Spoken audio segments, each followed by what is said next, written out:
Good morning. This is Van with Level 8 here doing the pre-market July 31st. Let's get started here. We're going to start with our key ranges chart. These are 5-minute charts of the futures indexes. We use the micros here. Most of the membership trades micros. Uh, we see a number of levels on this chart. To begin with, we have value areas for the Globex session here since 5 p.m. So there's a value area high and low. We've just come down and found support around this low, around that 200. ES extended further. ES day open level happened to have been right there as well. So this is an example of how we watch both of these indexes reverse each other all day long. They are they're significant to each other. And Q is obviously a subcomponent of ES or the S&P 500. We focused on the S&P 500 a lot because the dealers or market makers are using it or using ES specifically to hedge SPX options. So it's the biggest single influence in price in these markets, certainly on a zero DTE basis. So we really focus a lot on that and the way that these two indexes work together. And we found support. Now we're running back up to the point of control. This entire structure is evaluated by this study, and it has it's looking at yesterday's range, VWAP, etc. But we've got a likely VWAP magnet here, and that's what we've seen right now. We've gone down. It's moving up towards Globex VWAP. That is GWAP. We'll start to see the regular session RWAP, VWAP here in a little bit when the market starts. So right now, this is what we're looking at on our longer term charts here. Oops. Here's daily. We got some strong earnings. Wednesday. Some good economics, and we've got a serious bounce going. We've crossed the 8, as a matter of fact. Now these are all transitional structures. We've got price between the 21 and the 200 on all of them, obviously. And until we move up a little bit. So by the hourly, we're above the 200, or the price is above the 200. The 8 is above the 200. The 21 is not. So we would still consider these to be transitional. We'd like to see, like on the half hour here, we'd like to see stacked EMAs. So the 21 above the 200, the 8 above the 21, etc. But in general, we're seeing these 200s move up on the shorter time frames. We're up overnight, obviously. ES is up 19 points. And you can see the MACD has turned up. We went through a little squeeze there, and it's just started to move up, and actually has gotten some RSI to the upside there. Those are those shorter range charts or longer range charts. Come down to the 2, 5, 10, and 15-minute chart. In the 10-minute chart in particular here, we can see the prior levels for the last 5 days. We're now in the upper half, having those last couple of rallies, the rally that we're in now.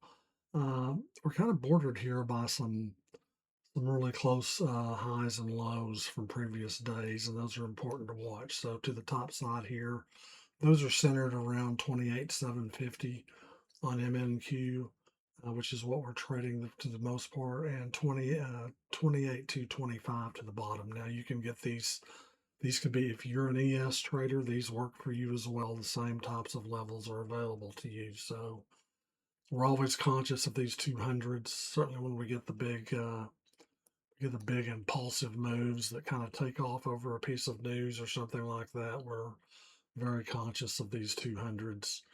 And in terms of this 2-minute, we've already run into a little bit of extension here. We've been in the RSI that, above 70 on RSI in this case, but An orange extension is the first warning we would get there about starting to get a little run out on that particular move. And there are those. We'll have the opening ranges on the 5 and 15 once those start to develop. For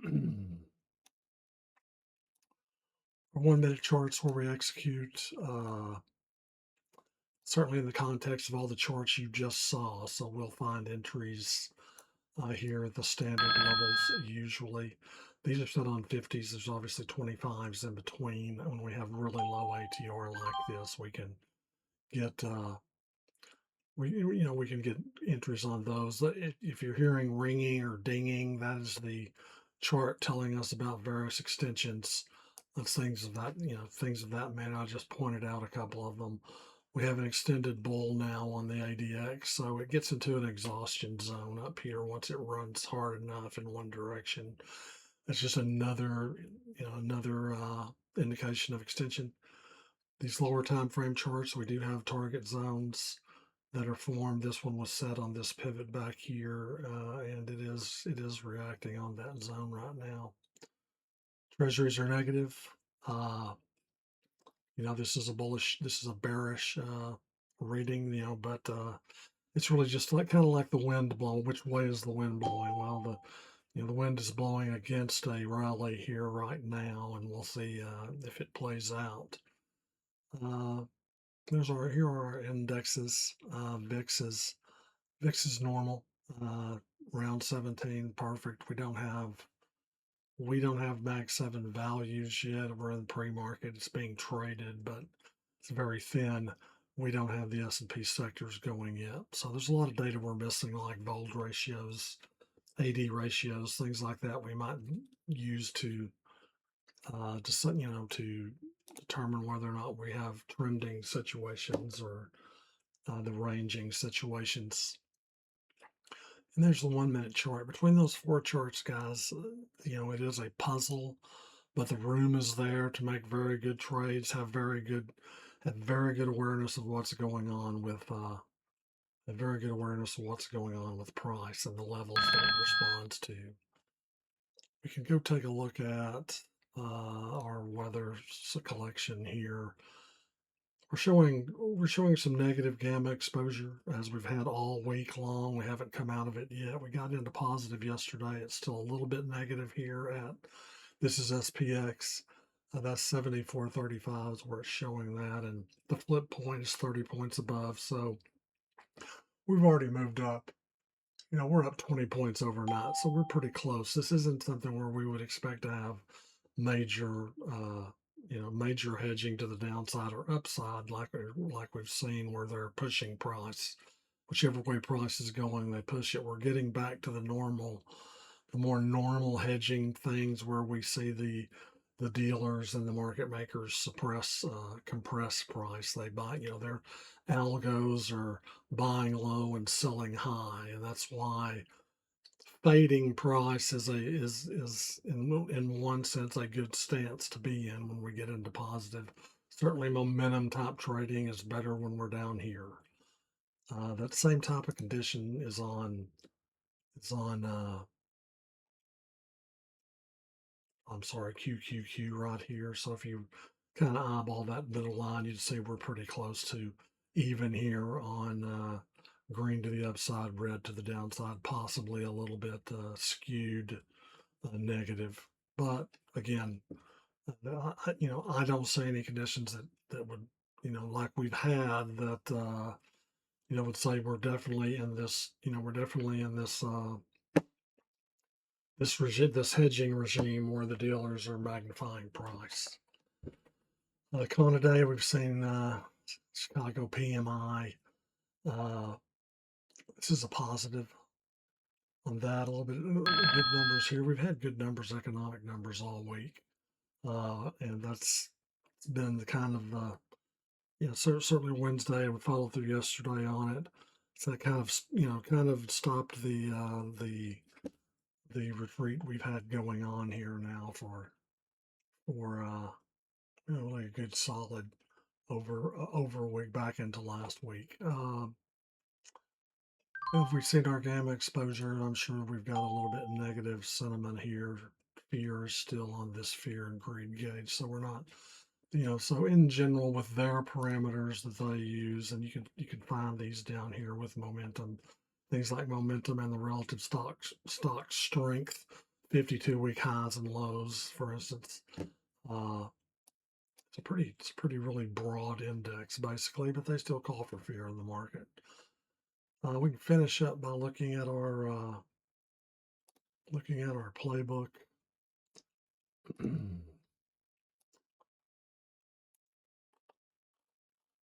So you'll get this every day, and in the Discord. This is available to everyone. Today's catalyst. We just looked at that news. We had the PMI.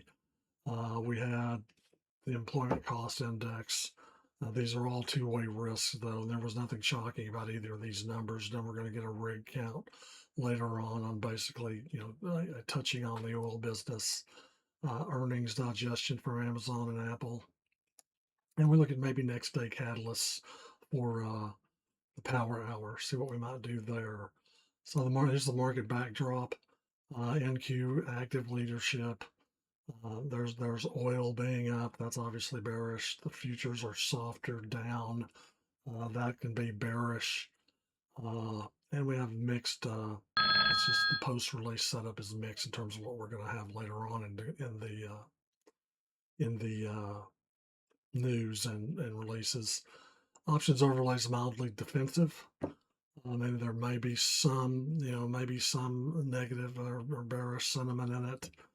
That's all laid out for you there. Bull triggers and bear triggers. This is a structural read. Now this goes back to what we saw earlier uh, in our structure chart here. So a bull trigger will be to recover G-val, which was that value area low. We did that. This report was run in this area here. So recover that, recover VWAP. We're up to VWAP, and now it says we can start, searching out that Globex value high. So we're about to get through some of these bull triggers as we're going here. Although we would tend to want to maybe shoot a fib level on this thing to get that 50% and maybe a 682 up in here and see if we move down. The bear trigger would be a continuance, below G-val, and that would then it calls for towards the P-val. Now that's a value area high. It's the prior value area high. This is yesterday's auction down here. So then we start to run into levels to the downside here on these triggers, and on the levels that we might be searching out. There's the midpoint of the entire range from pre-market to H1, L1, etc. So big range to work in here. We're at the top of it. We're kind of rotating now. That is the call, and we'll have to see what happens at the open. Hopefully, we get some good waves to ride. These VWAP magnets are good for that. When we get moves away from VWAP, we develop a reversal pattern, and then we can trade it to the upside.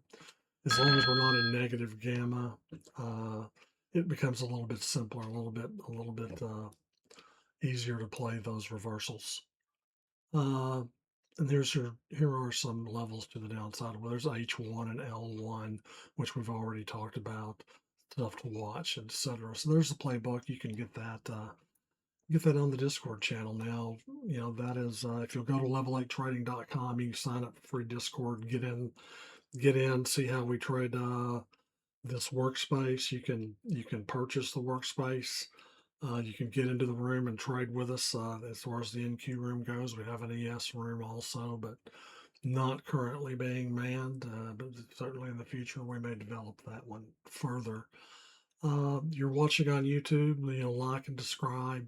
Like and subscribe there so you don't miss any of these things. And I'll be back in the morning for another free market, and I hope you have a solid trading day.